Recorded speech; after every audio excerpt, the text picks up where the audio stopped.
अस्सलामुअलैकुम।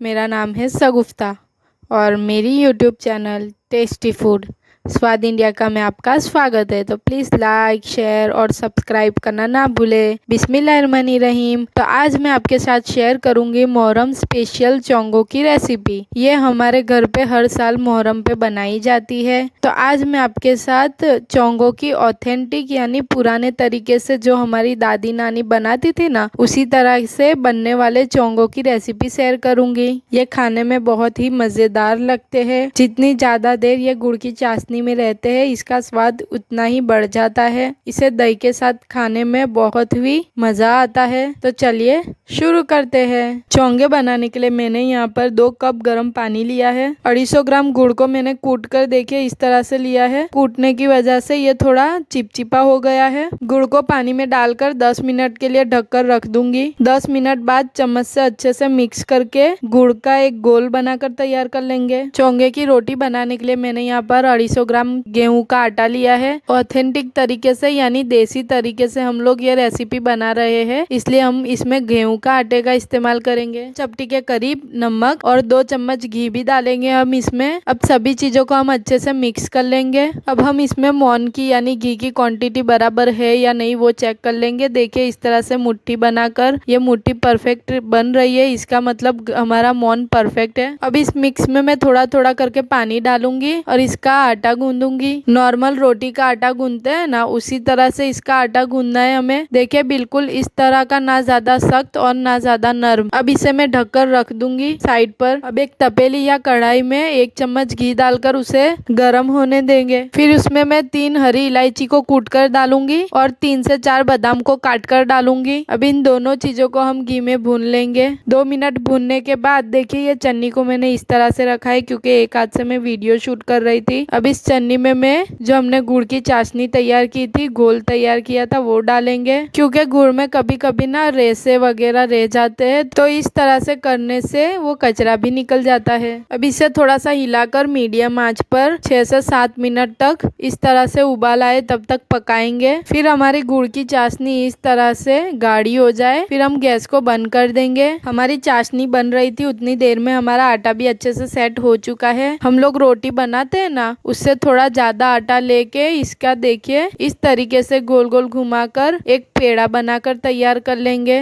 इसी तरह से मैं इसके 4 पेड़े बनाकर तैयार कर लूंगी। अब एक आटे के पेड़े को लेकर इसे हल्के हल्के हाथ से बेलना है, बहुत बड़ा नहीं। देखिए इस तरह से। फिर इस पे मैं थोड़ा सा तेल लगाऊंगी। देखिए चारों तरफ हमें तेल लगाना है। फिर इस पे हम लोग थोड़ा सा सूखा आटा छिड़केंगे और देखिए मैं बता रही हूँ ना, उस तरह से हम लोग चारों किनारियों को सील करके एक फिर से लुआ बनाकर तैयार कर लेंगे। अब इस पर सूखा आटा लगाकर इसे हम फिर से बेलेंगे। देखिए बिल्कुल इस तरह से, जिस तरह से हम लोग रोटी बेलते हैं ना, उसी तरह से हमें इसे बेल कर तैयार कर लेना है। इस चोंगे की साइज भी मैंने रोटी की तरह ही रखी है, लेकिन इसे रोटी से थोड़ा मोटा बेलना है, देख सकते हो आप वीडियो में। अब एक तवे को मैंने मीडियम आंच पर गर्म करके ये रोटी को उस पे डाला है। इसे उलटते पलटते जिस तरह से रोटी सेकते हैं ना, उसी तरह से सेक लेंगे। देखिए मैं कपड़े से दबाकर इसे चारों तरफ से सेक रही हूँ। इस तरह से गुलाबी रोटी हमें सेक कर तैयार कर लेनी है। अब हम गर्मा गर्म रोटी पे चोंगे की डिजाइन बनाएंगे। देखिए बिल्कुल इस तरीके से, जिस तरह से मैं बता रही हूँ ना, 2 उंगलियों के नाखून से इस तरह की डिजाइन बनती है। आप ये रोटी गर्मा गर्म हो तभी करें, ठंडी होने के बाद ये डिजाइन परफेक्ट नहीं बनती है। इसलिए आपको गर्मा गर्म रोटी पे ही ये डिजाइन बनाना पड़ेगी। आपको ये डिजाइन पूरी रोटी पर बनानी है। देखिए बिल्कुल इस तरह से। ये ऑथेंटिक यानी देसी तरीका है चोंगो को डिजाइन देने का। अपने जमाने में डिजाइन के सांचे नहीं होते थे, इसलिए वो हाथों का इस्तेमाल करके ये डिजाइन बनाते थे। और इसकी खास बात ये है कि ये आगे से डिजाइन वाला और पीछे से बिल्कुल रोटी की तरह ही दिखता है। इसलिए आपको रोटी से थोड़ा जाड़ा चोंगा बनाना पड़ेगा, तभी ये डिजाइन परफेक्ट बनेगी। चोंगे को सजाने के लिए मैंने यहाँ पर खोपरे की छीण आती है वो ली है। 3 से 4 बादाम को काट कर लिया है। सभी रोटियों पे मैंने चोंगो की डिजाइन पाड़ी थी वो ली है और हमने जो गुड़ की चाशनी बनाई थी वो। सबसे पहले एक बर्तन में मैं गुड़ की चाशनी डालूंगी, देखिए इस तरह से। फिर उसमें मैं ये चोंगे की डिजाइन वाली रोटी रखूंगी। फिर ऊपर से हम लोग गुड़ की चाशनी डालेंगे। सजावट के लिए जो हमने खोपरे का छीन लिया था वो छिड़केंगे। फिर इसके ऊपर दूसरी रोटी रखेंगे और ऊपर से चाशनी डालेंगे। फिर नारियल का छीण। इसी तरह से मैं चारों चोंगों को रख दूंगी। आखिर में हम बादाम डालेंगे, आप चाहो तो बीच बीच में भी डाल सकते हो। अब इसे मैं ढककर 10 मिनट रख दूंगी ताकि सारी चीजें अच्छे से सेट हो जाए। 10 मिनट बाद मैं चोंगों पे इस तरह से दही लगाऊंगी। हमारे घर पे फातिया में इसी तरह से सजाया जाता है। आपके घर पे कैसा सजाया जाता है मुझे कमेंट करना। तो देखिए तैयार है हमारे टेस्टी ऑथेंटिक तरीके से बने हुए चोंगे। उम्मीद करती हूँ कि आप भी इस तरह से चोंगे बनाकर इस मुहर्रम पे फातिया दिलाओगे। अब मैं आपसे मिलूंगी नेक्स्ट वीडियो में। अल्लाह हाफिज।